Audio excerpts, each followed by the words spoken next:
Welcome to Andy Staples On3. And, since I got to On3, I'm still in a bit of a trial period, I think. I don't think I've gotten the full privileges of an On3 employee because I've only been here half a year. Not even half a year, not even 6 months yet. I'm hoping maybe on January 1, I do get the full rights and privileges. But up to this point, I have not been given the keys to the recruiting prediction machine. I've not been able to put in a recruiting prediction and say, that's where this guy's going. Whether it's a high school guy or a guy in the portal. And I think, it's a grave injustice. Pete Nakos can put predictions in. He put one in for Aiden Childs, the quarterback that's leaving Oregon State, that he's going to head to East Lansing and reunite with Jonathan Smith at Michigan State. I want to do that too. I want the keys to the RPM machine. I know RPM machine is kind of redundant. To the RPM, to the recruiting prediction machine. But so far, I have not been able to get those. I got to find out who can make me a copy. Or maybe I kidnap Pete. I take him to Home Depot and we make a copy of the key to the machine. But right now, I'm going to give you some predictions for players in the transfer portal. And I think if I get, I'm going to give you 5.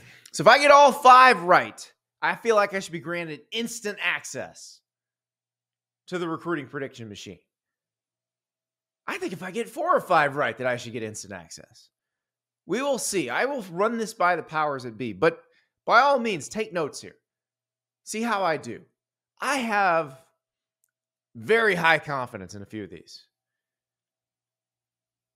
I think it's going to excite some of you because there's some very interesting player movement going on. So let's talk about the transfer portal in general. Let's talk about what has happened on Thursday. The biggest name heading into the portal, Trevor Etienne, running back from Florida, younger brother of Travis Etienne, former Clemson star, current Jacksonville Jaguar. He is looking for a new home.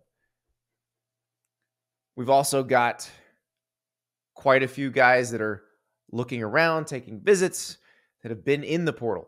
So I'm going to give you 5 predictions here. We'll start with Trevor Etienne. Trevor Etienne was rumored to be leaving Florida as early as the beginning of the week. It was something that was being discussed, and you weren't sure if it was going to happen. It seemed like Florida was trying to keep Trevor, trying to keep Shamar James, the linebacker, who it looks like they are keeping, trying to keep Eugene Wilson, the third, the receiver. You heard us talking to Graham Mertz yesterday. He mentioned Trey Wilson seemed to be a guy who's in the fold. On Wednesday, Florida lost defensive end Princely Umanmielen into the portal, and on Thursday, Trevor Etienne followed. So where is Trevor Etienne going to wind up? This is a very versatile back. Go back to that Tennessee game this year. He's got a touchdown run that if you are at a school that he might be considering, you are very excited after watching that. This is a guy who's got incredible balance. He can catch the ball out of the backfield, very similar to his brother. And so I know what you're thinking. Andy, you're going to say he's going to Clemson. He's going to follow in Travis's footsteps. That is not what I'm going to say. It doesn't sound like that's on the horizon. Okay, he's from Louisiana, Andy. You're going to say he's going to LSU. Nope, not going to say that either. I predict that Trevor Etienne will be on the other side of the world's largest outdoor cocktail party in 2024. The game will still be in Jacksonville, but he will be wearing the silver breeches of the Georgia Bulldogs. That is my prediction for Trevor Etienne. And let's think about it. You add him into a Georgia backfield that will be running behind what should presumably be good offensive line. Obviously, Georgia's going to have to replace some guys who are going to the NFL, but they've recruited very well at that position. It looks like Carson Beck is coming back. He still has a decision to make. Now, his decision is not a transfer portal one. It's a, do I go to the NFL? Do I come back to Georgia for one more year? So if he's back, Oscar Delp at tight end, year older, year better. Some of those young receivers developing. Trevor Etienne would have a lot of talent around him. And I would imagine that'd be a pretty exciting prospect. So I think that is what's going to happen. Let us move along. Chase Bisontis, offensive lineman for New Jersey, one of Jimbo Fisher's favorite players in that Texas A&M recruiting class of 2023. Came in, started in the SEC as a freshman. This is a very good player and the type of player that you don't see in the transfer portal very often. We talked about that with his Texas A&M teammate Walter Nolen when Walter Nolen officially entered the transfer portal on Wednesday. Chase Bisontis, same boat. Good offensive lineman, has already played at a high level in college, has 3 years of eligibility remaining. So this is a premium guy in the transfer portal. That's why we've got him ranked 10th in our transfer portal rankings. And later in the show, we will talk to Charles Power, the director of scouting and ranking for On3, about how these rankings get put together and how it differs from scouting these guys out of high school. So Chase Bisontis, where might he wind up? He could wind up at a school that is going to have to play Texas A&M. He could wind up at LSU. That's where I think it goes. I think Chase Bisontis goes to LSU, where some very good offensive linemen at LSU, Will Campbell and Emory Jones, heading into their junior seasons, those offensive tackles who started since their freshman year. No Jaden Daniels, but Garrett Nussmeier seems to be the heir apparent at quarterback. They seem to have a pretty good idea of what they want to do, and obviously that offense was very explosive this year. We'll see if it stays that way with no Jaden Daniels and after Malik Neighbors and Brian Thomas Jr. head off to the NFL. But if Chase Bisontis is blocking, I would imagine that helps. Next prediction. I feel like Lane Kiffin's helping out with this one. Juice Wells is a receiver who went from James Madison to South Carolina. He probably would have had a lot more production in 2023 at South Carolina, except a foot injury kept him from playing very much. He's a dynamic receiver when he's healthy. The question is, where will he land after entering the transfer portal this week? I feel like Lane Kiffin has been tipping us off. A few days ago, Lane Kiffin tweeted a picture of a golf cart that has a lot of South Carolina logos on it. It might be Juice Wells' golf cart. That might have been a visit from Lane Kiffin. And then on Thursday morning, Lane Kiffin tweeted some sweatshirts that say Juice on them. Apparently, they are available to order. Now, remember, Lane Kiffin's dog is named Juice, has its own Twitter feed. Very popular canine. Probably almost as popular as Kirk Herbstreit's dog. Actually, probably more popular than Kirk Herbstreit's dog. So I'm not exactly sure who these sweatshirts are representing, but they say Juice on them. So I am going to predict Juice Wells transfer from South Carolina to Ole Miss. Interestingly enough, I've had 3 SEC guys on this list so far, and I've had them all going to other SEC schools. And remember, if you would like to transfer between SEC schools, you got to do it in this transfer window if you want to play next season. If you wait till the spring, you have to sit out a year. So you're not going to see any SEC to SEC after this window. Now we'll go to a guy who's transferring from an ACC school. Riley Leonard, Duke quarterback. This is one of my favorite players in the portal. I think he's very good, elevates his team's level of play, makes it better than it would be with another quarterback, and significantly better. I think if you saw the difference between Duke with a healthy Riley Leonard this year and Duke not with a healthy Riley Leonard this year. So where does he wind up? I think we're going to see a certain school do something very similar to what it did last year, where they went and got a veteran ACC quarterback with the hopes of juicing the pass game. That's right. Notre Dame went and got Sam Hartman from Wake Forest last year. I think Notre Dame goes and gets Riley Leonard from Duke this year. And we'll see what happens. Will that make Notre Dame's passing offense more dynamic? The reviews are kind of mixed on how things went with Sam Hartman this year. I think Sam did a pretty good job, but they were not a scary passing team. And I think with Riley Leonard, who can also beat you with his legs, there's a chance that Notre Dame's offense does maybe get a little more dynamic. So That's where I'm predicting Riley Leonard. One more, and it is the number one player in the transfer portal, according to On3. Walter Nolen, defensive tackle from Texas A&M. This guy really could go anywhere he wants. And just asking around, it doesn't seem like anybody has a definitive idea of where he's going to go. It's somewhat easy, it feels like, to narrow down, but it doesn't feel easy to predict where he winds up. He was in East Tennessee as a senior in high school. He looked very hard at Tennessee. Rodney Garner, the defensive line coach at Tennessee, excellent recruiter, excellent developer of defensive line talent. So obviously the Vols feel like they're on the list. Nolen looked very seriously at Michigan. They have been excellent at producing defensive linemen, putting guys in the NFL, but also really good players on the team right now. Chris Jenkins, Kenneth Grant, who's only a sophomore, some big things expected out of him in the next year. They could plug and play Walter Nolen and be really good. Alabama. It is the type of place where guys like Walter Nolen play. Same for Georgia. I can't imagine they would just say, nah, if Walter Nolen and his camp were to come along and say, we're kind of interested. What do we have here? What's the option here?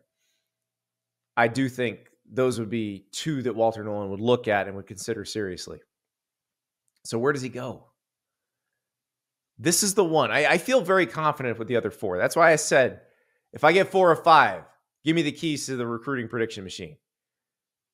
This is the one I'm going to have to take a little leap of faith on.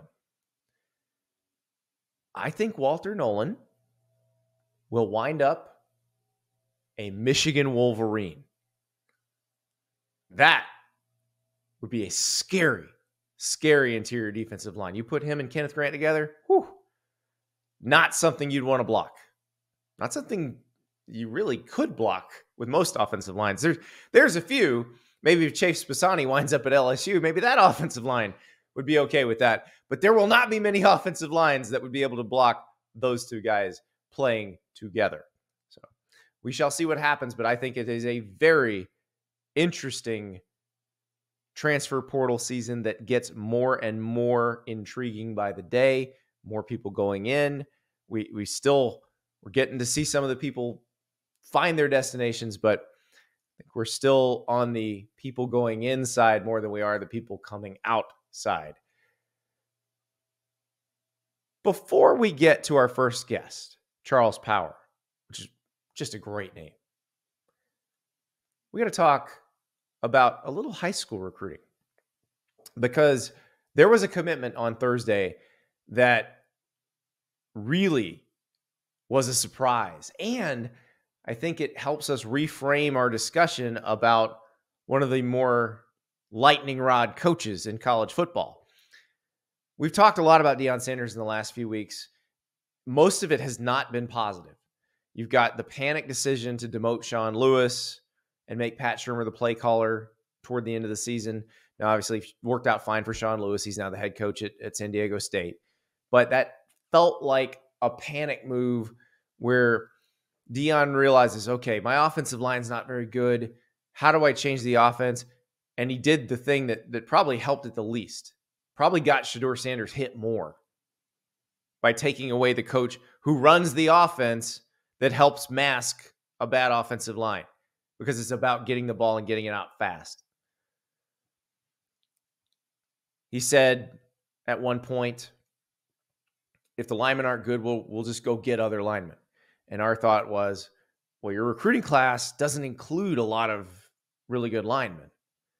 So what's going on here? Well, that changes this week. On Thursday, Jordan Seaton, the number one offensive tackle prospect in the country. He's originally from the D.C. area. He is playing at IMG Academy in Bradenton, Florida. He committed to Colorado. Going into the day, his choices, as we knew it, were Oregon or Tennessee or Ohio State. And he committed to Colorado, and then he's on Undisputed with Skip Bayless shortly after that. When Deion Sanders made his "we're not an ATM" comments, when he talked about you're going to Colorado to get a degree and be developed, that usually is code for our collective doesn't have much money.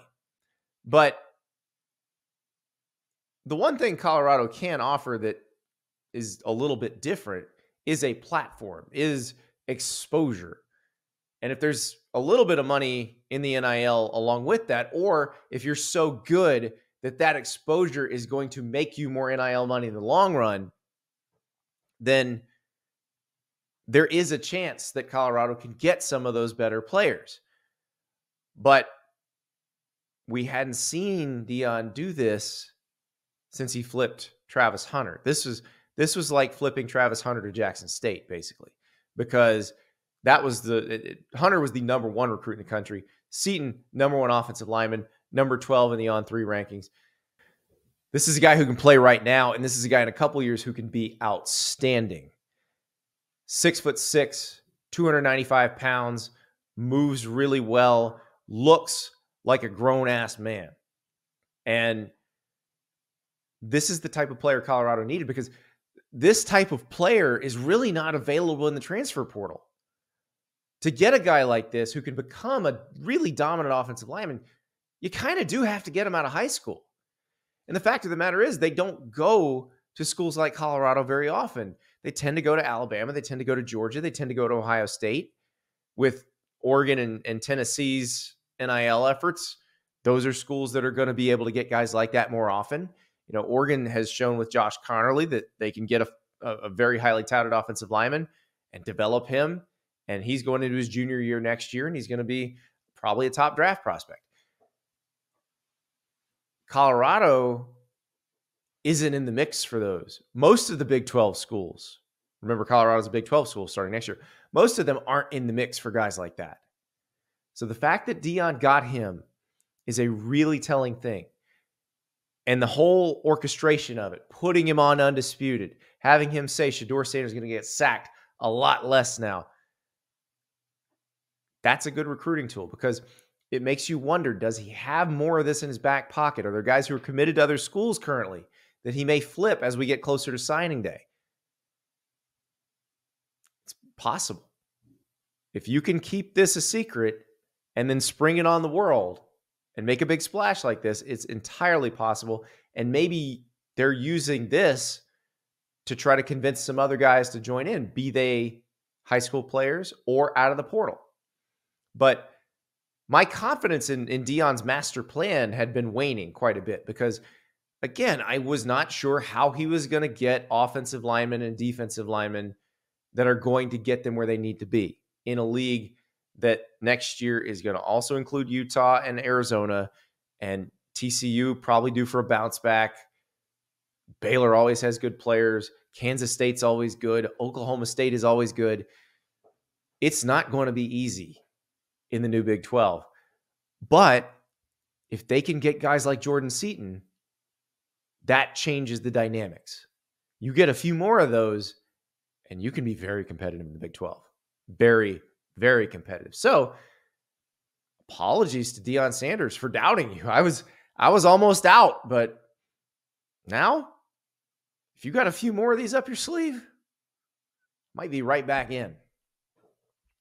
When we come back, Charles Power, On3's director of scouting and rankings, explains to us how the transfer portal guys get ranked, how that is different from evaluating them coming out of high school. And also we talk about where some of these guys' best fits are. Charles Power, he has the keys to the recruiting prediction machine, and with good reason. We'll be right back. We are joined by Charles Power, the director of scouting and rankings, and also probably a secret agent with a name like that. What's up, Charles? What's going on, Andy? Busy couple weeks for sure. Seriously, because not only are we barreling toward National Signing Day with the high school players, you've got to deal with the rankings of the guys in the transfer portal, and that changes by the hour, by the day. As we record this on Thursday, it's been a few hours since Trevor Etienne from Florida entered the transfer portal, and I believe he entered at number 7 in our rankings, and number one now among the running backs. And with these guys, you are reevaluating them because their scores are changing.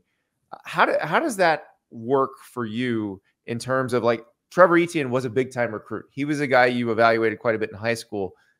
How does it change now that you have college tape on him? Yeah, I mean, I think in the case of Trevor Etienne, it changes a lot because this guy's played 2 years, has significant carries in the SEC. So, you get to see a lot more from like an even playing field and projecting. There's not as much like projection going on once you get to see college tape and weigh production. But the transfer portal rankings are the epitome of a moving target. Like, this is like you said, is these guys are dropping in by the hour, and you're really weighing different levels of college experience. Whereas like when we're doing high school recruiting rankings, the prospects are really all at the same point, in their high school career, the development. Whereas in college, like, we're comparing some true freshmen who haven't played against guys who might be a fifth-year senior. So that's one of the hardest parts for me with this is there's a little bit of an apples to oranges comparison. And I think that's a challenge for colleges as well. And I think we see the programs that are able to navigate the portal the best really just have a strong evaluation apparatus for it. But yeah, transfer portal rankings are a beast of their own. And I think everybody's trying to figure it out at the same time. Well, and Walter Nolen's our number one. When he officially entered the portal on Wednesday, he shot to number one. How rare is a defensive tackle, interior defensive lineman who has all the traits you want, who has played at a fairly high level already in college? How rare is that in the portal in the 3-4 years that we've seen the portal in existence? Yeah, I think it's pretty rare. And I think it usually takes a circumstance like a coaching change for this to happen. And I think when you look at Walter Nolen, this is a guy who was a top 5 prospect coming out of high school, 5-star plus prospect. He is a big defensive lineman who can line up inside. He played defensive end, can rush the passer. And I thought he made a really good progression from his true freshman year to this year. And he's a guy who, like you said, Andy, like, you could plug him in on a playoff team and he could be the keystone, like, foundation piece for a playoff defensive line. So, yeah. And I think when you look at the portal, I think scarcity plays a big role in assessing these guys' value, because there's just not many Walter Nolens in the portal. There's not many edge rushers in the portal, and everybody wants offensive tackle. So it's very interesting in that regard. Whereas you have at quarterback, the most valuable position, there's a bunch of quarterbacks. So it's very interesting to kind of weigh the levels of scarcity at each position. For Nolen, we know how his recruitment went originally. I'm just thinking about the schools that we've talked about who he already looked at. He looked at Michigan and Tennessee the first time around. Obviously, this is one where I would expect Alabama and Georgia to be interested because he, like you said, he could go play there. And there aren't many people you can say that about. But I'm thinking, like, you could put him with Kenneth Grant next year at Michigan. And that is a terrifying prospect. Terrifying. Yeah, absolutely. And that's the fun in, like, us looking at this, Andy, just as college football fans, not only people that work in college football, like football media. Like, you think about these guys are plug and play. We're going to see them on the field next year making an impact. Whereas in recruiting, you might have to wait a couple years.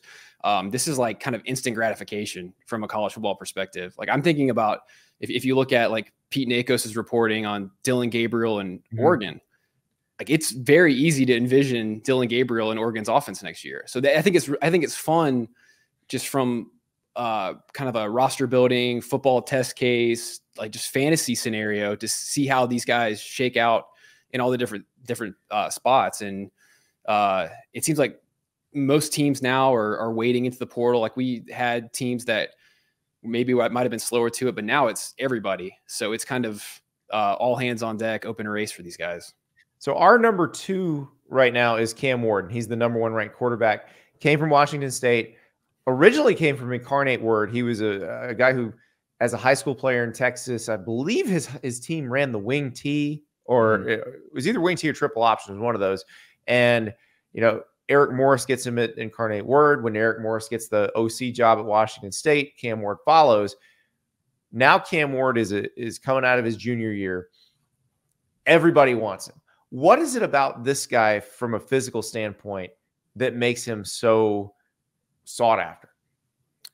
Yeah, I think Cam Ward is kind of an interesting scenario where he's a guy who's played a lot of football at varying levels, was really good at Incarnate Word, has played 2 years at Washington State. I think he's continued to get better. Like, he really got off to a pretty hot start this year before kind of leveling out once they got in Pac-12 play, saw some better defenses. But I think he has a good combination of experience and developmental upside. He was not a guy who was super polished coming out of high school, didn't have a bunch of, pass attempts. And I think he's kind of on an upward trajectory. And I think when you're looking at the experienced quarterbacks, he's certainly one of the better ones. I mean, I'm high on Riley Leonard as well. Like, I think Riley Leonard, when you look at just kind of what he did at Duke, the athletic upside, and then just like the NFL draft upside as well. I think if he goes to an offense that can kind of develop him just as a pure drop back passer, he might have the highest upside of all these quarterbacks, at least the guys that are kind of the upperclassmen. So it's just an interesting group in general. And I think that's one thing that's different with this portal cycle than last year is we've seen these experienced blue chip type quarterbacks, P5 starters enter in kind of in mass, in addition to your high profile guys like a Dante Moore, Aiden Childs, Sam Levitt, kind of the true freshmen. So it is, if you're looking for a quarterback, the portal is a place to be right now for sure. Well, and you can pick what you want. Like, you can pick a guy who has multiple years of eligibility left, or you can, like if you have a 2025 player who's really good, or a 2024 quarterback who you want to kind of have sit behind some veteran, you can rent that guy for a year. And, the Riley Leonard thing is a great example. And he's probably my favorite of the QBs in the portal as well, because I look at how many of these guys truly raise the level of their team's play. And I think, we got a chance to see Duke with and without Riley Leonard this year, and it's a drastic difference. Yeah. And so that's why, you see him and think, okay, if he lands at Notre Dame or he lands somewhere like that, he could make a difference pretty quickly. Oh yeah, no doubt. And I think with Riley Leonard, and I think this is just kind of in general a lesson that I take from college football this year, is the ability to pick up yards with your legs. I think has such a value. You look at like what Jaden Daniels did at LSU. Once he kind of got settled in that offense and had it down pat from a passing perspective, it just opened up his whole game and what he could do with his legs improvisationally. Just really stress defenses. I think Riley Leonard has that potential. If he gets in a good situation in an offense that he's comfortable in, I think he could really do a lot of damage. And I believe he technically has 2 years left. So I think when we look at these quarterbacks who have really gone supernova out of the portal, think about this year, Jaden Daniels, Bo Nix, they ran it back for year 2, had the off season to stay in, like, learn the offense better, get their offseason reps, chemistry with the receivers. So I think, to me, the dream scenario for a team that gets Riley Leonard is you get him in, good first year. You say, hey, you come back for one more year, and you could maybe like push for the Heisman, maybe a top 10 draft pick. So that to me has a lot of value when you're looking at these quarterbacks, because like I think the one and done rentals, you can get by with that, but maybe outside of like a Jalen Hurts, there just hasn't been a ton of major success stories relative to the guys who come back for the second year. So everybody wants Russell Wilson, but that doesn't happen very often. Russell Wilson was just a freakish story. I mean, he was really like the first guy. Oh yeah. And learned the offense in a month. And the reason it happened is because, and this is part nobody remembers, Mike Glennon had also graduated at NC State. So Tom O'Brien had to pick one of them. And it wasn't a matter of Russell wanted to leave. Tom O'Brien had to choose one because one of them was leaving. And it wound up being the model for everybody else that they've been chasing. But you're right. Other than Jalen Hurts, I can't think of one that's been that successful. So one guy I wanted to ask you about is our number 4 in our rankings, Trey Moore. He's at UTSA, edge rusher. Well, he's leaving UTSA. This is the kind of guy it feels like, and we've seen it with Jared Verse, but that was from a much lower level, going from Albany to Florida State. But the group of 5, guy who blows up at very important position. How many schools want Trey Moore right now? Seems like a lot. And I think when you look at this kind of ties into what we were talking about with Walter Nolen. I think when you look at the edges, there's just a scarcity there. And I think the fact that Trey Moore has been so productive, he's had 14 sacks this year. The advanced stats are good. He wins on a lot of his pass rush reps. So I think like everybody wants a pass rusher. So I think that definitely adds into it. This guy is a guy who's been very productive. I think when you go back and look at him as a recruit, he's kind of fits the mold of a guy who had a great senior year, didn't do quite as much as a junior. So he was a little under the radar, a local guy as well. So when you look at UTSA and the type of big hits they've had, they've been local types. Like Frank Harris is from right there. A lot of their best players are kind of from that Metro San Antonio area. So yeah, I think he fits that mold. And I think when you watch him play, he's just got a natural wherewithal as a pass rusher. So I don't think you can have enough pass rushers. Those guys do not grow on trees. So I think when you're looking at ones who are officially in the portal right now, he's the top guy. I know like Princely Umami-Owens is announced. I don't think he's in officially. But yeah, I mean, Trey Moore definitely brings a lot off the edge. Well, and another one that UTSA landed out of San Antonio, Marcus Davenport, edge rusher, right, who became a first rounder for them. So, but the portal was not the same thing when Marcus Davenport actually didn't exist yet when Marcus Davenport was playing. And I imagine he would have been the kind of guy who would have had a couple good years at UTSA and would have been off to Texas or Texas A&M. Speaking of guys going to Texas A&M, Colin Lacey, the receiver from South Alabama, has committed to Texas A&M. He seems like one that the coaches and scouts are pretty excited about. Yeah, I mean, I think he has a case as the best G5 receiver this past season. I think he had like 1,300 plus yards. If you go back and watch Colin Lacey in high school, similar to Trey Moore, I think there's a good explanation for why he ended up at South Alabama. Also a local school, a guy from right around Mobile, played running back in high school. Very, very good high school running back. But I think when you're looking at running backs projecting to receiver, there's a little bit of degree of unknown there relative to ball skills, route running. Well, Colin Lacey does all that at a really high level. You look at how he played this year at South Alabama. He's got a ton of juice, can line up all over the formation. He's really good after the catch. And I think he has really good ball skills, like his ability to track the ball, make adjustments, difficult catches. He's a guy who, people who watch like Group of 5 football, everyone knows who he is. But I think once like the national media starts to dig on just how good of a player this guy was, I don't think there's much of a doubt he's going to make an instant impact. Now, while I got you here, Charles, we do need to transition a little bit to the high schools, because there was some news on Thursday that was really interesting. And I want you to explain how good Jordan Seaton is. This is the offensive tackle, number 1 ranked offensive tackle prospect in the country out of high school. He committed to Colorado. And clearly, this has been in the works for a while. He went on Undisputed with Skip Bayless to talk about going to play for Coach Prime in Colorado. But what is Colorado getting in Jordan Seaton? I mean, I think he's a day 1 starter at Colorado. And when you look at the offensive tackles in the 2024 cycle, I think he's pretty clearly the most ready to play. The guy with a really high floor. He's very technical. He's played a high level of football, really dating back to his sophomore season in high school. He's faced a lot of top pass rushers. He was in the DC area and then went to IMG Academy in Florida, right? Yeah, he's playing really high level at St. John's in DC, transferred to IMG for his senior year. I saw him in person here in Nashville playing in Lipscomb Academy, and he was fantastic. I think he's very balanced. He plays under control. He has a good pass set. He kind of has all the physical markers, like 34+ inch arms, kind of a bull in the run game. He has a great grip strength. Once he latches on defenders, he kind of does what he wants with them.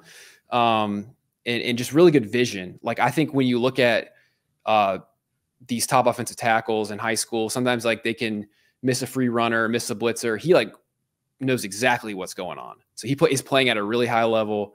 And also he's kind of undergone a physical transformation. I think he was probably 350, 360, cut a ton of weight, and he's moving really well. So he's like probably around 295, 300 right now. So I felt for a while that he's the most ready to play, a guy who you could drop into the SEC or any Power 5 conference and be in a better position to play as a true freshman than the rest of the 2024 tackles. So I think when you project him to Colorado, I would expect nothing less than to start their first game. How does he compare to, say, Caden Proctor, who was the #1 offensive tackle recruit last year, who is Alabama's starting left tackle now? I think he's more refined in pass pro than Caden Proctor. And I think we saw that this year. Caden Proctor is a great example. There's probably were, I want to say, 5 to 10 true freshman offensive tackles who played the majority of the season in Power 5, at least I would say close to 10. And we saw a lot of those guys struggle. Now, Caden Proctor is a great example where kind of struggled in pass pro at the beginning, middle of the year, and really played his best game of the year in the SEC title game. I don't think he gave up, maybe didn't give up a pressure. I know he didn't give up a sack. So it is a really developmental position. You're grading those guys on a steep curve. To me, I think if you get on the field in the Power 5 as a true freshman, that's commendable in itself. But to play at high levels, another thing. But I think Jordan Seaton, given how technical he is, you could drop him in there, and I could see him playing fairly well if he is kind of coached well, put in good positions. Offensive line, there's a lot of chemistry involved. Yep. But I think he has the technical skill set to come in and play and maybe play well. And now to go back to the transfer portal piece of our conversation, that's not a person you can find in the portal, right? That it feels like there just aren't those kinds of offensive tackles ever in the portal. Yeah, especially in like a multi-year capacity, right? So, and I think too, like there's another true freshman All-American offensive lineman in the portal, Chase Bisontis, who kind of similar to Caden Proctor was playing right tackle at Texas A&M out of position. I think we view him as more of an interior type. And there are some, but I do think it's fairly rare that you would have a guy like that, in the portal. Cause most schools who have these type of talents in the offensive line simply aren't going to let them enter the portal. Like there's too much value there. I think barring a coaching change, you're unlikely to see it. So congratulations to the Buffaloes, because that's what you needed. You need guys who could block. Yeah. This one can. So. And when Deion was saying he was going to find linemen, like I think we all thought he was going to go to the portal, not high school. But I think Seaton is the guy who has the skill level, or like the technical skill level of maybe a sophomore type. So I expect him to come in and play.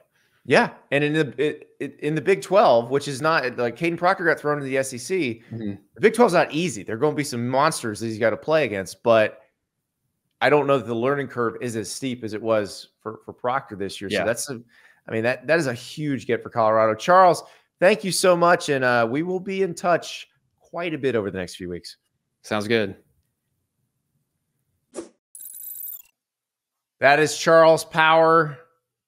Busy guy right now, because you've got everybody entering the portal. You've got National Signing Day coming up. A lot going on in the recruiting world. Also a lot going on for our next guest, Shea Dixon from the Bengal Tiger, covers LSU. He's got to go to New York for the Heisman Trophy ceremony. Jaden Daniels is the runaway favorite to win, but also there's a lot of stuff brewing in Baton Rouge. Maybe coaching changes, maybe not. Roster changes, we'll see. It feels like with the portal, it's going to be more coming in than going out in terms of people who can contribute. Shea has an awful lot on his plate, but we will start with that big trophy that's being given out in New York on Saturday. We welcome Shea Dixon from the Bengal Tiger. That is On3's LSU site. Shea is headed to New York City to cover the Heisman Trophy. The last time he went, he got to see Joe Burrow win one. This time, Shea, it does seem like you're probably going to watch another guy on the team you cover holding the trophy. Yeah, I think Jaden Daniels is a shoo-in if Vegas odds are correct. And really, Andy, it was even before the Pac-12 championship game, there was that feel that a lot of people, at least on social media and TV, were talking up Jaden as, hey, look, he's got the best stats, but will Bo Nix win it? When Bo Nix went out and they lost that game to Washington again, put him at 2 losses, that makes no difference to me, or I think voters, to Jaden's 3 losses, even though they didn't play in an SEC championship game. He's clearly the best player in college football this year. I don't think anybody can debate it. And he joins a very short list of about 5 or 6 guys, most, if not, I think only one of them didn't win a Heisman, that threw for 3,500 yards in a year and rushed for 1,000. So pretty unique company he's joining with guys like Deshaun Watkins and Kyler Murray and a lot of other quarterbacks here recently that were very good at throwing the football and could also run it pretty well. I'm just so amazed because I watched his whole career at Arizona State. He started for 3 years, and his freshman year was probably his best. That was when he had the most talent around him. But then when he transferred to LSU, you weren't even sure he was going to win the job, much less turn into what he turned into. At what point did you realize, okay, this guy has a chance to have a very special season? I think last year we saw towards the end of the year that he kind of had really put together a total package of he could run the football, he could throw it and protect it, but would he take that next step with the deep ball and going downfield? And look, we saw it at Arizona State his freshman season. He was going deep a ton at Arizona State. I think last year, Brandon Ayuk does that for you. That's right. Even Jaden has said this, though. And there was that sense in his mind when he got here that he's competing for the job and don't mess it up. So don't turn the ball over. So then he doesn't know the receivers like he does now. He doesn't know, the whole scheme and the offensive system like he does now. So it was playing just within that comfort level. He grew so much when he added that deep ball element where he felt comfortable about it. And then you've got Malik Neighbors leading the nation in receiving yards. You've got Brian Thomas leading the country in receiving touchdowns. And obviously Jaden leading the nation in total yards and rushing yards by a quarterback and pretty much every quarterback stat category. So remember, this was a guy in high school that twice was a 3,000-yard passer, 1,000-yard rusher. We shouldn't be surprised that we're sitting here seeing it now again here at the college level. And I think that's why he transferred to LSU after things kind of went south at Arizona State. Was I feel like I am that guy who came out as the number 1 dual threat quarterback in high school. In fact, ranked number 1, number 2, Bo Nix at the time. Yep. But Daniels kept that dual threat element to him, and now has turned it into what's going to be a Heisman winning moment. And it is amazing because you got Baker Mayfield transfer who won the Heisman, Kyler Murray transfer who won the Heisman, Joe Burrow, Caleb Williams. And now, like this year, there are going to be 3 quarterbacks in New York, Jaden Daniels, Bo Nix, Michael Penix Jr., all transfers. Yeah, think about it. In the year that Burrow won, Hurts was standing there next to him as a transfer who had obviously had an unbelievable season. So there's a reason right now, while you refresh whatever your social media or YouTube or podcast is, that everybody's talking about transfer quarterbacks, because boy, oh boy, have they not struck gold here in recent years with almost every guy beyond a Bryce Young maybe and Tua before him being homegrown.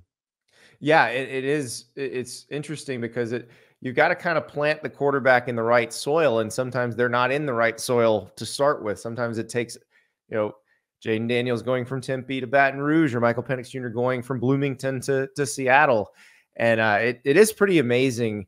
Let's talk about the transfer portal as it relates to LSU, because it feels like what's going out is what you usually see in the transfer portal. And that'd be guys who haven't played as much as they would like, or they've had some injury issues and things just haven't worked out for them. I've not seen any surprises from LSU. Anybody who it seems like they'd be relying upon next year. No, and that's the spot you want to be in. And I think in year 3 now, Brian Kelly has built this roster up from 38 guys when he took over to now having to balance of where you're at with that 85-man scholarship limit. They went really heavy on high school signees. They've got more than 25 of them set to sign in December. I think they'll end up in that 25 to 30 range with guys they add. Then they want to add fewer than 10 players in the portal. That's such a stark difference from where they were in those first 2 years. So now you've got that balance on roster that takes us back to, like I said before, that I've said this so many times on my podcast, people don't forget, natural attrition is a thing.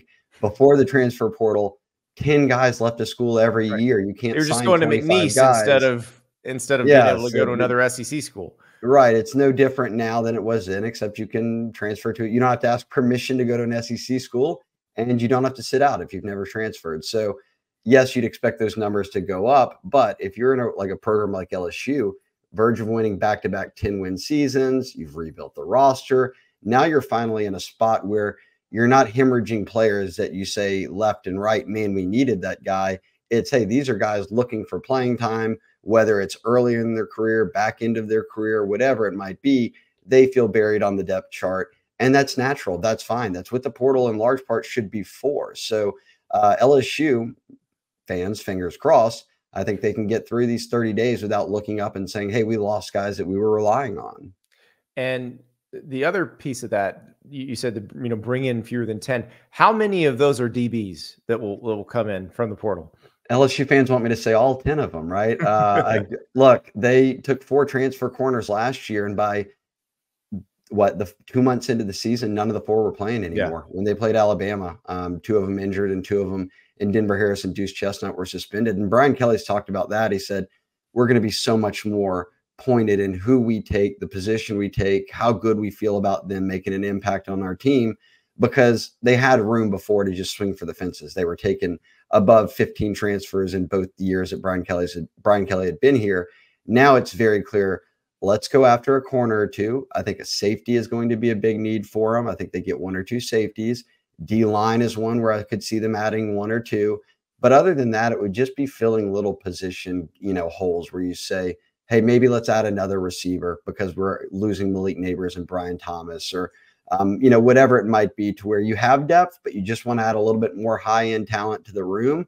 And then there's one that everyone will always ask, which I do think LSU, or I should say I know LSU will explore, is quarterback, because yes, Garrett Nussmeier is their quarterback, but do you go into a next season where your backup quarterback is Ricky Collins, a true freshman right now, who's played in 1 game ever and thrown 2 passes? So I think an insurance quarterback is something that they'd be interested in. Yeah, or a reclassifying Colin Hurley, who should be in high school. Yeah, he's only 16, and he'll be showing up to campus in about a month. The hair's spectacular, though. It's even better than before. It's as big as you can imagine, and it's got a lot of colors to it. So, look, he's a magnetic personality, and that'll be the 3rd quarterback on roster when he gets here in January, with Jaden Daniels on his way out. And we'll see where LSU goes if they do go portal hunting for a quarterback and end up taking one. That does seem like a good spot for a veteran who, maybe is coming from a smaller school, wants to play at a big time school, but isn't necessarily hell bent on being the starter. Or promised a job, which LSU's not going to be able to do to anyone. Even Jaden Daniels didn't come into a situation like that. He won the job, but nobody's going to get promised a job when Garrett Nussmeier has waited his turn and is certainly talented enough to be the quarterback at LSU. So I'm curious to see how it unfolds. One more, and I'm sure your subscribers keep refreshing on the message board and refreshing the homepage of the Bengal Tiger. The defensive coordinator position. Obviously, the defense was not up to their standards this year. We have seen Brian Kelly make changes at that position before, either because he's had to because the person was really good and got a head coaching job, or because in the case of Brian Van Gorder at Notre Dame was very bad. So what happens with Matt House? Here's what I've told LSU fans, and I think is the way to view it, that look at Brian Kelly's track record over the past decade plus, which is at Notre Dame and Cincinnati. He brought Diaco over from Cincinnati. He wins the Broyles Award as the defensive coordinator. Then he's got guys like Clark Lee, Mike Elko, Marcus Freeman, all DCs he hired who are head coaches now in the SEC and at Notre Dame. I mean, these are highly regarded defensive minds. The miss was Brian Van Gorder, obviously. He fired Brian Van Gorder in year 3, and he talked about it this week actually with the media. He said, look, 3 games into that season, I fired my defensive coordinator, and he stood in my wedding with me. So I know how tough these decisions are. But at this point in my career, remember, he's been coaching 30 plus years. He's got a D2 national championship. What he's chasing is a national championship at the FBS level. LSU is his final stop. He came to the SEC for this opportunity. You're expanding to 12 teams. He knows it's sort of that now or never. So I've told LSU fans, look, his hit rate's great. And when it missed, he fired someone. It was in year 3. It was a few games into it. I don't know what that means for Matt House, because he's after year 2 now, where in year 1, where you had even fewer pieces to work with, they actually were one of the middle of the road defenses in the SEC, and nationally. It was just this year falling off a cliff when, boy, did we never think it in the Les Miles days. You've got the best offense in America. Nobody can stop you. You can go to Ole Miss and put up 600 yards and score 49 points and still lose a football game. That can't happen. So Brian Kelly gets paid a lot of money to make this decision. A lot of LSU fans have an eye on it. My view would just be, hey, look, a very good hit rate for a guy who's been a head coach 30 plus years. I'd trust that he knows more than we do about the situation and what's ongoing in that building. And whatever he decides to do is ultimately one decision that LSU fans will have to just feel confident in and stand behind. So after signing day is what you're saying. All right, we got it. That's right. That's a long way of saying it. It may happen after signing day. No, I don't know that. I don't know anything. I just usually when the coaches string it out, that tends to be when things happen. So we'll see what happens with you guys. Go ahead. And I will note too, in Notre Dame, people have talked about this. Brian Kelly's had a track record, assistant wise, of guys find other jobs, and then you hear that news. You don't hear someone got fired. So maybe it's a wait and see, not just with Matt House, but the defensive staff as a whole. Yep. I guess we will find out. Stay tuned to the Bengal Tiger and Shea Dixon. Thank you so much. Thanks for having me. That is Shea Dixon from the Bengal Tiger on 3's LSU site. Next up, we're going to talk to Derek Young from K-State Online, which is on 3's Kansas State site. The message board at K-State Online was ablaze on Wednesday when Colin Klein, their offensive coordinator and former Kansas State quarterback, decided he was going to leave and go to Texas A&M. Things calmed down a bit on Thursday. Now, we recorded this interview with Derek a little bit before this video was released by Kansas State. But as you'll see, it's very, very important. Avery Johnson is the freshman quarterback at Kansas State who is still there. Will Howard is in the portal. Jake Rubley is in the portal. So Avery Johnson releases a video saying that he's changing numbers from 5 to 2. Jake Rubley had 2. He was a year older, but now he's in the portal, so 2's available. So Avery Johnson in this video revealing that he is now number 2, but I think the subtext is more important, revealing that he's still playing for Kansas State. He still intends to play for Kansas State. And listen, if I'm planning on watching the Pop-Tarts Bowl, which is Kansas State against NC State, I'm pretty excited about seeing the first game of what appears to be the beginning of the Avery Johnson era.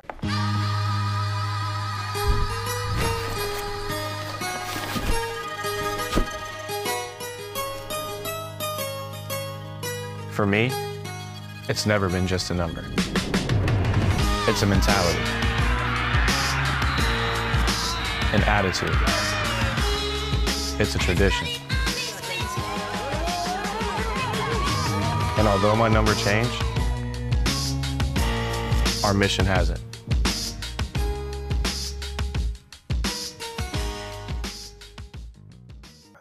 Let's talk to Derek about Colin Klein's move, what Texas A&M fans can expect from Colin Klein, and what K-State does next.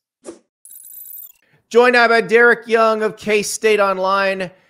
A lot going on in the Little Apple. Colin Klein has left as OC. He is now Texas A&M's new OC under Mike Elko, and they are on the lookout for an offensive coordinator at Kansas State, but also in retention mode, trying to hold on to 5-star quarterback Avery Johnson, who was a freshman this year. Will Howard's already in the portal. Derek, what has to happen to make sure that, the biggest recruit they've landed in years, the biggest in-state recruit they've landed in years, winds up having a career at K-State beyond his freshman year. Yeah.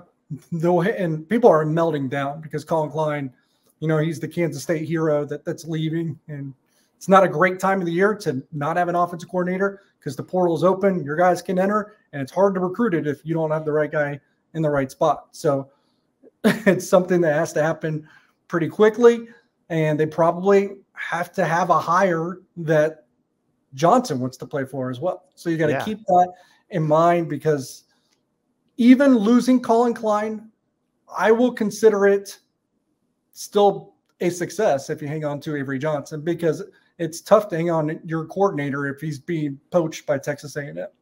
Well, and Colin Klein was a very marketable guy. He Notre Dame wanted him last year. It sounds like Penn State was looking at him this year, and obviously Texas A&M comes along. So at a certain point, it was going to be hard for Kansas State to keep him. Yeah, I mean, teams were going to keep coming. There was chatter about Alabama last year too, before they hired Tommy Rees. So you thought maybe you're out of the woods, because, man, if we can hold off Notre Dame, Penn State, what's another school on that level? But I'm sure he's focused on advancing his career. He wants to be a head coach. Mm-hmm. And apparently he felt like he needed to leave Kansas State to do that. What I will say is, what's interesting to think about in that aspect is I don't think he had to leave Kansas State to be the next Kansas State head coach. So it makes you wonder if something else is at play. That is very interesting. So for the Texas A&M fans watching, what should they expect from Colin Klein's offense? Yeah, I mean, we'll put it this way. His first year as a play caller, offense coordinator at Kansas State, they won the Big 12 championship, and he had a top 2 or top 3 offense in the Big 12. The second year, everyone has questions what he can do without Deuce Vaughn, even without Adrian Martinez to an extent, even though Will Howard took over the job, without Malik Knowles at wide receiver. And all he did was number 1 in the Big 12 in points per drive and yardage rate. So only 2 years of a sample size, but it's about the best 2 years you can ask of a Power 5 offensive coordinator. And, I mean, his star is rising. I mean, everyone just raves from the high school level to the college level. I've even seen some professional people commenting on it, that they think he's one of the brightest offensive minds in all of college football.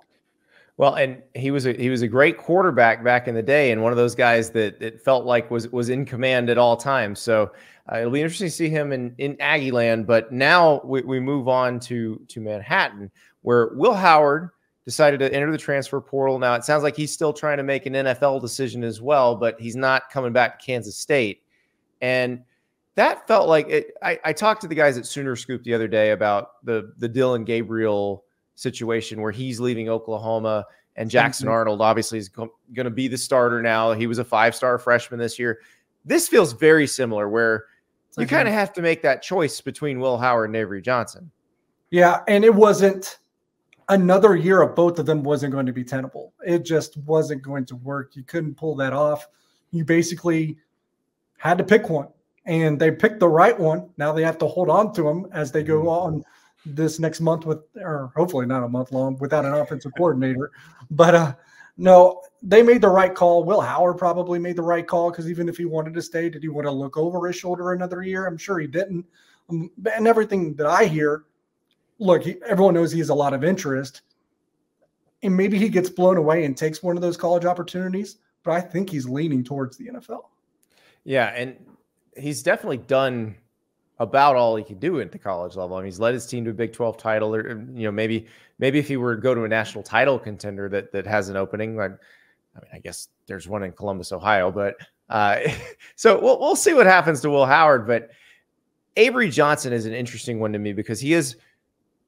Am I exaggerating when I say he's the biggest in-state recruit they've ever signed? Yeah. Now, I've only covered the team since 2017. I say only. That's actually 6 years. I'm surprised I've been here that long. But there's nothing in that time period. There's nothing that I can think of. Darren Sproles. Now, he didn't have the ranking, but obviously a guy that turned into that level player. Yeah. Yeah. So that's someone that would jump Terrence Newman. Those types that went to the NFL and had long careers. Those are some of the best ones that they've landed. But from a prestigious recruit, the meaningfulness at the premier position in football. It doesn't get bigger than Avery Johnson. They're going to have to try like heck to hold on to him. It sounds like they feel like they're going to. It's easy to say that when it could change in 2 hours. They got to make the right offensive coordinator hire at the same time to solidify that. So it'll be interesting, but you got to think about it from Avery Johnson's lens too, right? You see, there's a lot of pretty good quarterbacks in the portal right now, to where I think the supply might be a little bit more than the demand, which I think is interesting, or at least similar. And you're talking about when I was looking at Dante Moore, and they came in the same class, about the same ranking. And if he goes, Michigan's mentioned with Dante Moore on another spot where he's not guaranteed a starter. So get Avery Johnson could have his pick of the litter probably. But it's interesting that you mentioned that, because like Dante Moore, from what we've been told, is okay with maybe not starting next year. If he were to go to Michigan and JJ McCarthy were to not go to the NFL, that maybe isn't the end of the world for Dante Moore. Like that they wouldn't mind the year of development. It feels like with Avery Johnson, he's ready to play now. And he had that taste of it in the middle of this season. Yeah, he wants to play now. And look, there's probably not in the world of NIL, and I know Michigan is a school that can do it. Is there a ton of schools that can pay two guys like that? I don't know. So that's something to consider, I would say, too. Well, and I'm sure there are some schools that would be interested in Avery Johnson, but I imagine that he may want to stay where he is, be with the players he came in with. It is home for him. That's unlike with a lot of these quarterbacks who go across the country, he did stay home. Yeah, and I think the best business decision for him would be to at least do this 1 year. And if it doesn't unfold the way he likes, then you can make the option at that point. But you only get one of these technically, so you got to make sure you do it right. And yeah, I mean, you get to play at home, and you get to play with the guys that you came in with, and ensure clear his path to certain playing time. Yeah. Well, and the other thing about it is, so he's a rising sophomore. You're Chris Kleiman. You've done a lot in this sport. You've won national titles at the FCS level. You're a very experienced head coach. You don't ask the 19-year-old what to do, but I do feel like you got to make sure the 19-year-old's okay with what you're doing. How much input might not be the right word, but influence will Avery get on the OC search? Well, they'd be doing it wrong if it was zero. So that's what I would say, because maybe you don't allow him to make the decision. I mean, I don't think I would, but if you don't make sure that he approves, you're probably in a problematic spot. And we go back to when I said he has the clearest path. What happens if he's not approving and you do that and you do make that decision? You don't even have a quarterback coming back next year that's on scholarship right now. Yeah, and this is, you got a Pop-Tarts Bowl coming up, and the thought it was going to be Avery Johnson's show before Colin Klein left. Now it feels like that's in flux, but he's the only scholarship QB on the roster now, right? Absolutely. The others already entered the transfer portal. The non-scholarship quarterback may not be available because he went from a scholarship player in Minnesota to a walk-on at K-State, so he even needs a waiver to play. So the bowl game is certainly in flux. Now, with that being said, for those listening that obviously follow Kansas State and kind of ride or die with them, nothing that I have heard suggests that he is leaning towards leaving. But obviously, the wrong offensive coordinator hire could be problematic. But I think they should have some comfort and some confidence that he wants to stay. Yeah. Well, it's going to be fascinating to watch. He's got such an incredibly different skill set than most people you've seen. That's what you and I text quite a bit about when it looked like he was going to play a little more. Very excited to see. He's a guy I've been wanting to see a lot more of. So I am hoping that when I tune into that game, it will not just be to watch the players eat the mascot at the end, that it will be the Avery Johnson show, and we get to see exactly what a full game of him looks like against a pretty good defense. An interesting angle to consider, too. The bowl game's on December 28th. He could play it and still enter the portal, which is weird to think about as well. But something to always keep in mind. But I will say this. I will judge, grade, and evaluate Kansas State's offseason at this point. Probably not necessarily by the offensive coordinator they hire, but their ability to hang on to Avery Johnson. Listen, it's the most important position in all of sports, and they've got a very intriguing one. So, yeah, let's see if they can hang on. Derek, thank you so much. I was going to say, and Avery Johnson at his best can make an average offense coordinator look great. That's exactly right. So for that, for those who know, we glossed this over. The hair is spectacular, one, but two, this guy is so fast, but he can throw it. I go back to so he scores 5 rushing touchdowns against Texas Tech. The following week, when they were, moving him and Will Howard back and forth, there's a throw that Johnson makes along the left sideline. And I'm like, how does somebody who runs like that make that throw? Right. And you wonder, if he's the guy, how often are you going to see that? Yeah, no, it's fun. That's why there's some, people throw out Lamar Jackson stuff when it comes to him, because of the combination of speed, athleticism, wiggle, arm strength, and how he can really flip it. And look, I don't know who's going to be the next Kansas State offensive coordinator, but a guy mentioned, he hasn't called plays yet, is Willie Korn from Liberty, was at Coastal Carolina. Now, that offense seems pretty tailored to Avery Johnson. Yes, the triple option is your play action, basically, but it is a high.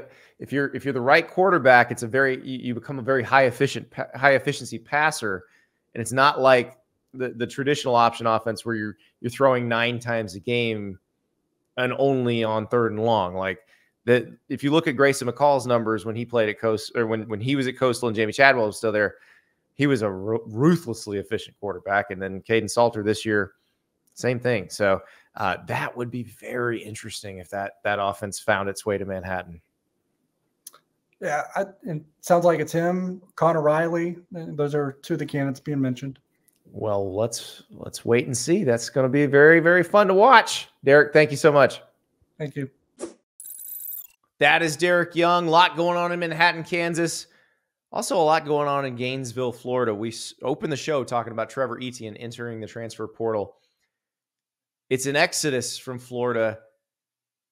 The question is, what are the Gators going to bring in? Because the season ended on a bad note, 5-7.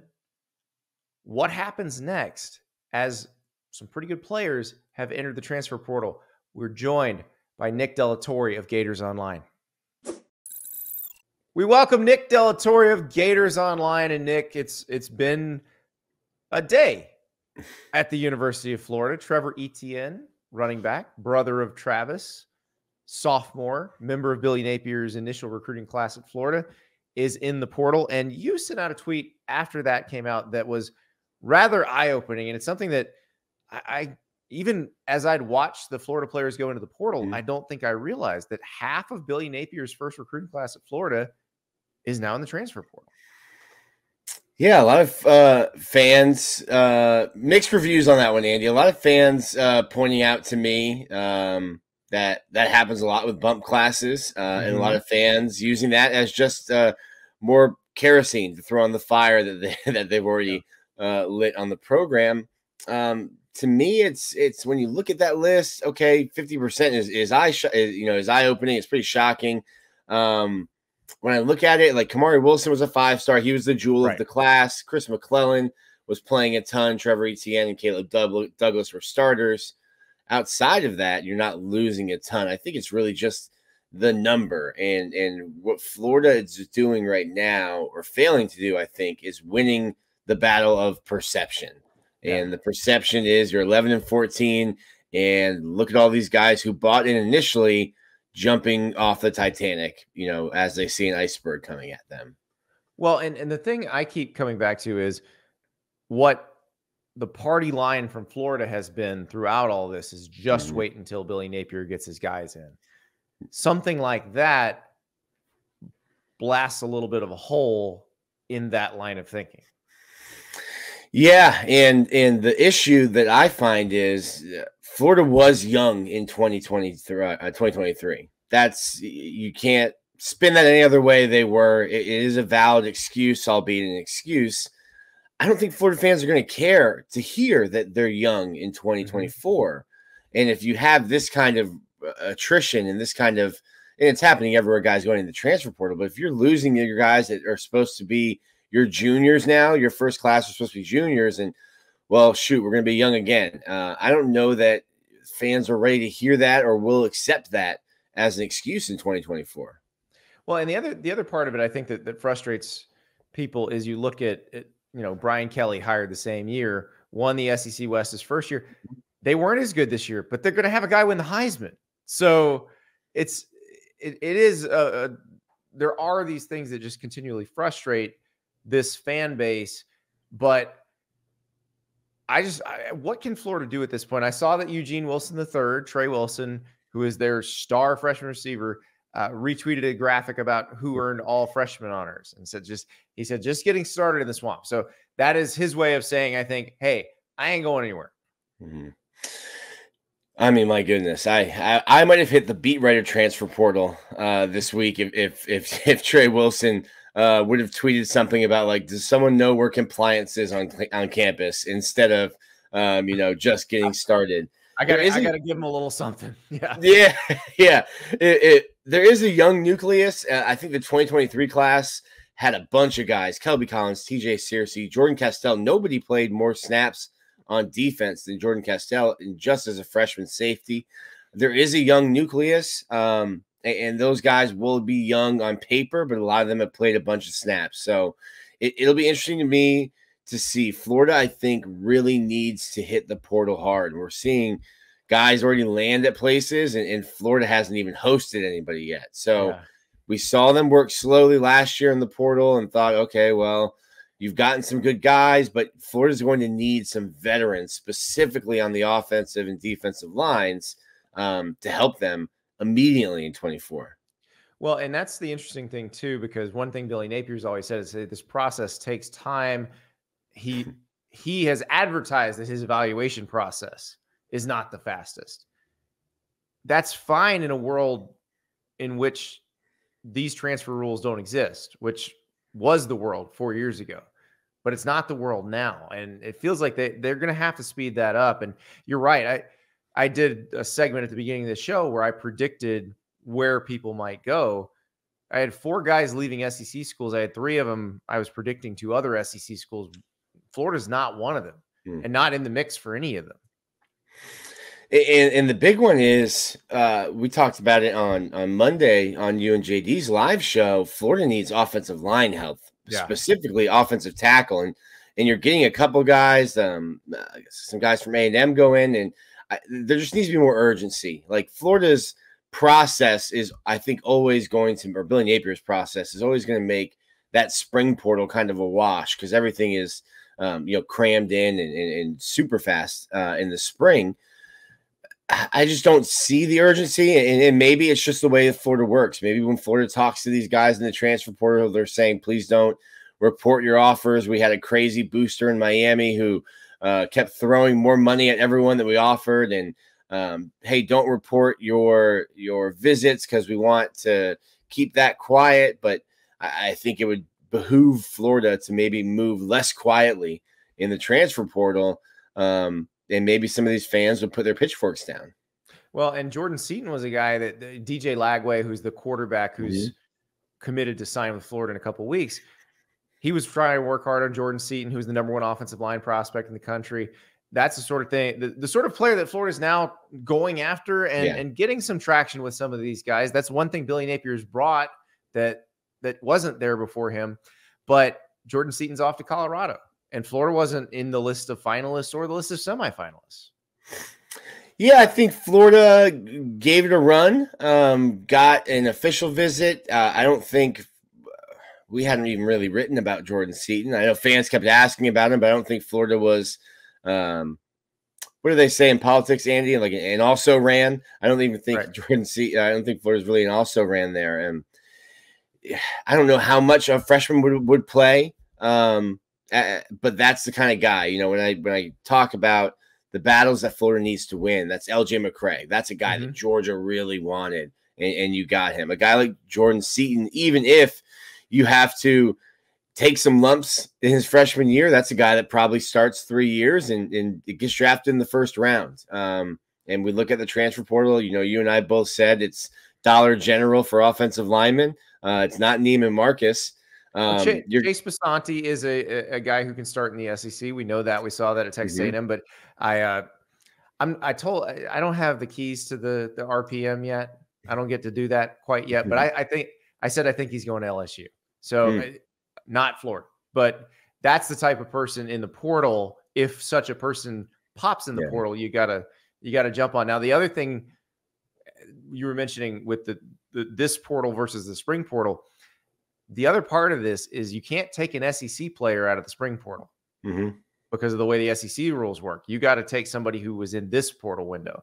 So that's if you want to take someone who is from the SEC. Otherwise, you got to take somebody from another league. And I think that does increase the sense of urgency now. Yeah, I think that's something that the SEC should change. I think they don't want to, be carnivorous towards each other. They're not going to change it. They thought about changing. You know why they don't change it? Because it calms everything down. Because a lot of these guys don't want to go play in another league. So once this window ends, they don't leave. And as long as you can't be accused of colluding if everybody else has different rules than you. So they're sitting back going, "Hey, we get to chill out in the spring. You guys are all fighting for your players." That's true. There's definitely never colluding or tampering going on with the transfer portal. Of course not. It's interesting though. I don't know where Florida is going to get momentum for this transfer portal cycle. I thought getting Graham Mertz back would be big. Obviously, you look at the quarterback hot board and those dominoes are starting to fall, but Florida can point to a guy who only has a year left or maybe only has 2 years left. Hey, we have a really good quarterback coming back. Here are some of the young pieces we have coming back. We're 1 or 2 guys away. We need you, Joe Smith, to come in and you can be that one piece. And that can be compelling. I just don't know what the sense of urgency is, or if maybe I'm being naive to expect anything different than what I saw last year. And I will say this about Graham Mertz, not just because he came on the show yesterday, but we talked to Charles Power earlier today, and he made a great point. Those transfer portal QBs that have multiple years that wind up starting for 2 years at the new school, that second year tends to be pretty awesome. So I think, if you are Graham Mertz, that's something you're probably trying to get across to people who are candidates to come join you from the portal. If you're Billy Napier, that's something you would try to get across to those people. But I'm with you. I don't know where the momentum comes from now either, because the schedule's brutal and the talent level looks like it's going to remain flat or be less. Yeah, there's a bunch of skill position guys that you can go after. But again, if Graham Mertz is running for his life, I don't know how much those skill position guys help you. I think it'll be interesting to see what these quarterback dominoes do, because I don't know that Florida's schedule is as hard as it looks on paper. A lot of name brands there, but a lot of those name brands are scouting. A lot of those name brands have lost their quarterbacks, but now, I mean, you could have Chase McCord starting at Miami instead of Tyler Van Dyke. So Florida, I saw a list that JD put out on Wednesday, and I thought, man, all of the quarterbacks are going to schools that Florida will play next year. JD had Riley Leonard going to Miami. I don't see that one. I see one of the air raid guys. Cam Ward, I said, needs to go to an air raid program, so he needs to go to USC, Miami, or Wisconsin. So that, again, this is why they don't give me the keys to the RPM though, because I'm like, he needs to go to one of these 3 instead of be like, he's going here. Yeah, that would be the 33% going here. Andy Staples special. Well, it is going to be a very interesting time in Gainesville, because it's interesting. The fan base and the message boards have been negative for much of the year. This is as negative as I've seen them. And like you said, they got to find some momentum somewhere. So good luck to the Gators on that front. Nick Delatorre, thank you so much. Thanks, Andy. Thank you to Nick Delatorre and Derek Young and Shea Dixon and Charles Power. big newsy day, and I think it's going to be that way for a while in college football as the transfer portal continues to bubble and percolate. May slow down next week in terms of people going in, but I think we're going to get a lot more destinations revealed as we go. Hopefully, my predictions from the top of the show, we'll see how accurate I am, but I think I'm getting access to that RPM. I think there's a chance. Probably going to be a bunch of news over the weekend. We will be back on Sunday night to break it all down. We will talk to you then.